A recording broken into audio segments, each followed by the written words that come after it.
आज कह रहे हैं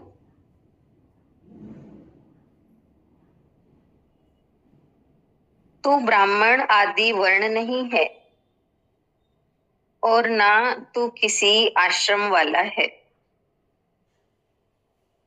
न आंख आदि इंद्रियों का विषय है, ऐसा जानकर सुखी हो। आज बता रहे हैं इसमें ये श्लोक था, इसकी व्याख्या अष्टावक्र जी ने तीनों ही सूत्रों में राजा जनक के तीनों प्रश्नों ज्ञान, मुक्ति और वैराग्य का स्पष्टीकरण देकर मुक्ति की विधि बता दी। आगे इसकी थोड़ी और व्याख्या करते हैं, जिससे जनक को पूर्ण रूपेण यह तत्व बोध हृदयंगम हो जाए। अष्टावक्र कहते हैं तू शरीर नहीं है, आत्मा है जो चैतन्य है, साक्षी है। तू शरीर नहीं है, आत्मा है जो चैतन्य है, साक्षी है। आत्मा का कोई वर्ण नहीं होता। यह ब्राह्मण, क्षेत्रीय, क्षत्रिय, वैश्य, शूद्र नहीं होती। यह तो चैतन्य ऊर्जा मात्र है जो समस्त प्रकार के जीवों में समान रूप से व्याप्त है। यह आत्मा न किसी वर्ण वाली है, न आश्रम वाली ही है। यह हिंदू, मुस्लिम आदि धर्म वाली भी नहीं है, न इसकी कोई जाति है, न लिंग। ये चार आश्रम ब्रह्मचर्य, गृहस्थ, वानप्रस्थ और सन्यास भी आत्मा के नहीं है। ये चार आश्रम भी आत्मा के नहीं है। आत्मा न करता है, न भोगता, न भोग्य विषय।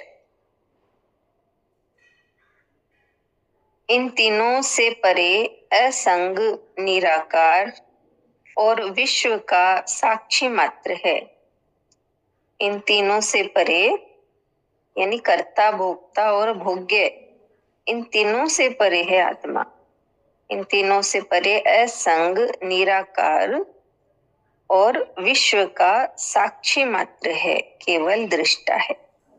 अष्टावक्र जनक से कहते हैं कि तू वही आत्मा है, ऐसा जानकर सुखी हो। चूंकि ये वर्ण, आश्रम और एवं इंद्रियों के विषय आत्मा के नहीं है, अतः ये तेरे नहीं हो सकते।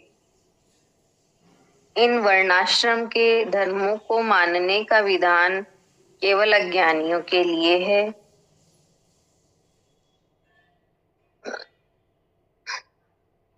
जिससे वे अपना क्रमिक विकास कर आत्मज्ञान को उपलब्ध हो सके।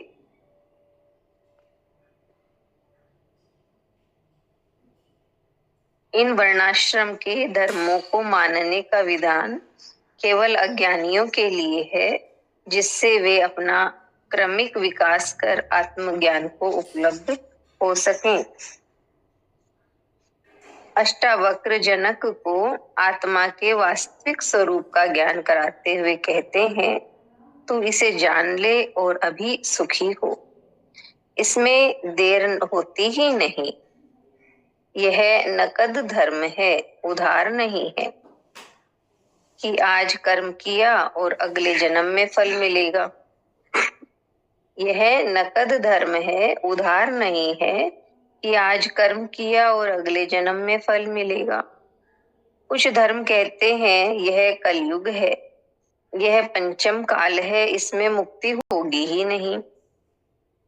कुछ कहते हैं आज से प्रयत्न करना आरंभ करो तो 7 जन्म बाद मुक्ति मिलेगी। कुछ कहते हैं अंतिम तीर्थंकर पैगंबर अवतार हो चुके, अब कोई होने वाला नहीं है। परंतु अष्टावक्र बड़ी निर्भीकता से घोषणा करते हैं कि ये सब बकवास है। तू अपने को चैतन्य में स्थिर कर ले और अभिमुक्त हो जा।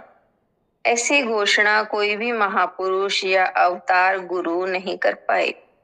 बड़ी अद्भुत घोषणा है अध्यात्म जगत की।